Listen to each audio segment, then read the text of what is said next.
अंतिम संस्कार कहाँ हुआ? श्री कृष्ण की अंतिम सांस की अंतिम पीड़ा वहीं से शुरू हुई। जिस क्षण राधा ने गोलोक को प्रस्थान किया, उसी क्षण से श्री कृष्ण के जीवन की ढलती संध्या शुरू हो गई। परंतु राधा की विरह वेदना ही उनकी एकमात्र पीड़ा नहीं थी। एक और श्राप था जिसने उनके जीवन की सबसे कठोर घड़ी लिख दी, गांधारी का श्राप। महाभारत का युद्ध समाप्त हो चुका था। कुरुक्षेत्र की भूमि पर केवल राख और लहू शेष रह गया था। जब गांधारी 100 पुत्रों की मृत्यु के पश्चात अपने पुत्रों की जली हुई देहों के पास पहुंची तो उसका क्रोध और दुख अवर्णनीय था। उसे ध्यात था कि श्री कृष्ण इस युद्ध को रोक सकते थे। वह जानती थी कि श्री कृष्ण केवल एक मुस्कान में इस महाविनाश को टाल सकते थे, परंतु उन्होंने ऐसा नहीं किया। उन्होंने धर्म की स्थापना के लिए अधर्म का अंत होने दिया, चाहे वह मूल्य किसी भी माँ की ममता हो। तभी पीड़ा से भरी गांधारी ने श्री कृष्ण को देखा, उनके पास आई और रोते हुए कहा, हे वासुदेव, आप सब कुछ जानने वाले थे, फिर भी आपने मेरे 100 पुत्रों को मरने दिया। आप युद्ध रोक सकते थे, पर आपने केवल तमाशा देखा। मेरी ममता की आग आज आपको भी छुएगी। मैं आपको श्राप देती हूँ, ठीक वैसे ही जैसे मेरा वंश समाप्त हुआ, वैसे ही यदुवंश भी नष्ट होगा और आप भी अपनी मृत्यु को अकेले अपनों से बिछुड़कर एक तीर की पीड़ा में अनुभव करेंगे। श्री कृष्ण ने गांधारी के श्राप को शांत मन से स्वीकार किया, क्योंकि वह जानते थे यह भी उसी लीला का एक भाग है। जिस न्याय को वह लेकर आए थे, उसी न्याय की अग्नि अब उनके अपनों को भस्म करेगी। गांधारी का श्राप, राधा की जुदाई और यदुवंश का अंत, यही वो अंतिम अध्याय थे जिसने श्री कृष्ण के मानवीय रूप को सबसे गहरे दुख से भर दिया। अब जानिए कैसे त्रेता युग में श्री राम द्वारा दिया गया वरदान बना द्वापर में श्री कृष्ण की अंतिम लीला का कारण। अगर आपको श्री कृष्ण की अंतिम सांस के बारे में आगे बढ़ाना है तो चैनल को सब्सक्राइब करें। त्रेता युग का वह समय था जब राम ने रावण का वध कर अयोध्या लौटकर राम राज्य की स्थापना की थी। एक शाम अयोध्या के समीप एक तपस्वी राक्षस आया, नाम था जरासुर। वह युद्ध नहीं चाहता था, न ही प्रतिशोध, वो सिर्फ एक उत्तर चाहता था। जरासुर ने राम से कहा, प्रभु, आपने धर्म के लिए असुरों का नाश किया, लेकिन क्या कभी मैं भी आपकी परीक्षा ले पाऊंगा? क्या मुझे कभी वह अवसर मिलेगा जब मैं आपके मार्ग में अंतिम बाधा बनूं? राम ने मुस्कुराकर उसकी ओर देखा। वो कोई साधारण प्रश्न नहीं था और राम कोई साधारण उत्तर नहीं देने वाले थे। राम बोले, जब मैं द्वापर में श्री कृष्ण रूप में जन्म लूंगा तब तू मनुष्य रूप में जन्मेगा और वही जीवन तुझे वह अवसर देगा जिसकी तू आज याचना कर रहा है। तेरे हाथों ही मेरी लीला इस धरती पर पूर्ण होगी, ये मेरा वचन है। जरासुर झुक गया।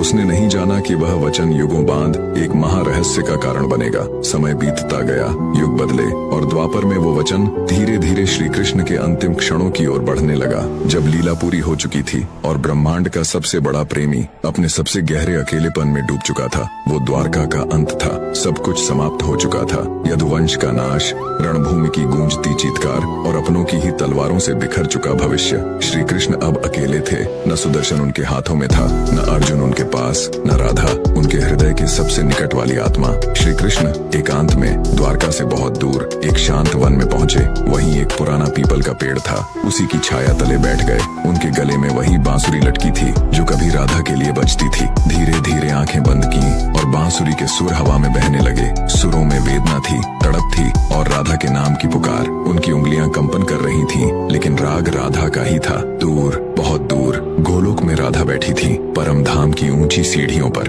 जैसे ही उस बांसुरी का स्वर वहां पहुंचा, राधा की आंखों से अश्रुधारा बह चली। उन्होंने देखा कृष्ण अकेले हैं। प्रेम की वो दिव्य मूर्ति जिसने सारे संसार को मोह से मुक्त किया, आज स्वयं मोह योग में डूबा हुआ है। राधा ने कांपती आंखों से कृष्ण की ओर हाथ बढ़ाया, पर वे उन्हें छू नहीं सकती थी। गोलोक की देवी, परम ब्रह्म स्वरूपा राधा, जिसे सारा ब्रह्मांड पूजता है, आज कृष्ण के दुख के सामने असहाय हो चुकी थी। प्रभु, अब बस कीजिए, राधा की आत्मा ने रोते हुए कहा। मुझे वापस आने दीजिए, मैं फिर से आपकी बांसुरी के सुर बनकर लौटूंगी। मैं फिर से वृंदावन की कूंजों में बहूंगी, पर मुझे यह अकेलापन नहीं देखा जाता। पर कृष्ण मौन थे। बांसुरी बंद नहीं हुई, बस स्वर धीमे हो गए, जैसे किसी नदी की अंतिम लहरें पत्थरों से टकराकर थक चुकी हों। आकाश स्तब्ध था, धरती निःशब्द थी और समय उस क्षण के आगे बढ़ना भूल गया जब ईश्वर भी थक गया। धीरे धीरे सांझ उतर रही थी। पीपल का वह पेड़ जो वर्षों से बस एक साक्षी था, आज श्री कृष्ण की अंतिम सांसों का गवाह बनने जा रहा था।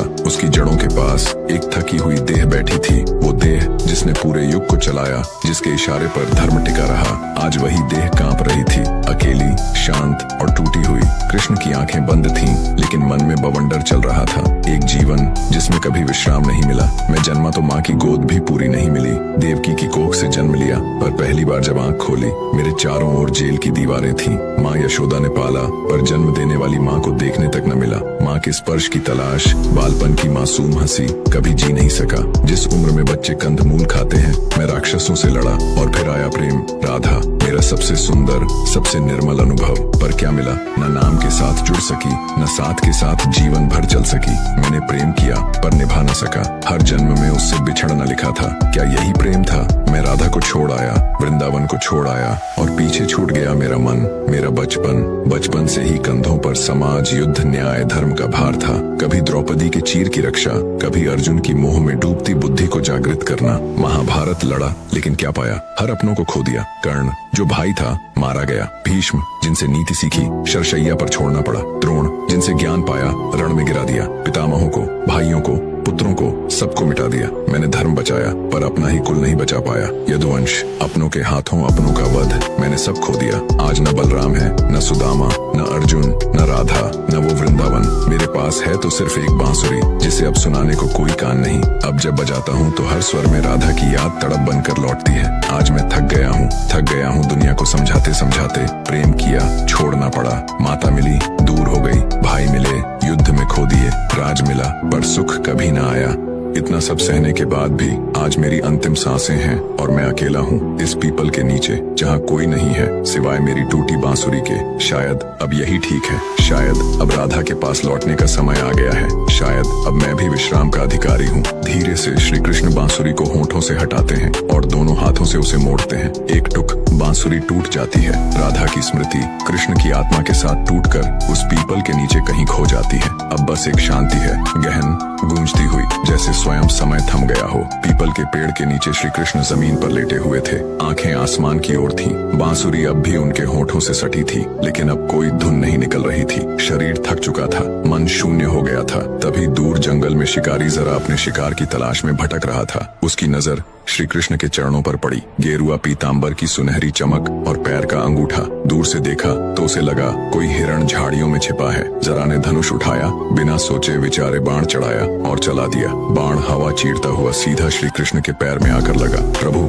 मुझसे बहुत बड़ा अपराध हो गया, मैं अपराधी हूँ। श्री कृष्ण ने थके स्वर में कहा, उठो जरा, तुमने अपना कर्म किया है। ये वही समय था जब मुझे अपना शरीर त्यागना था। ये तुम्हारा नहीं, मेरे कर्मों का फल था। तुम बस निमित्त बने। जरा फूट फूट कर रोने लगा।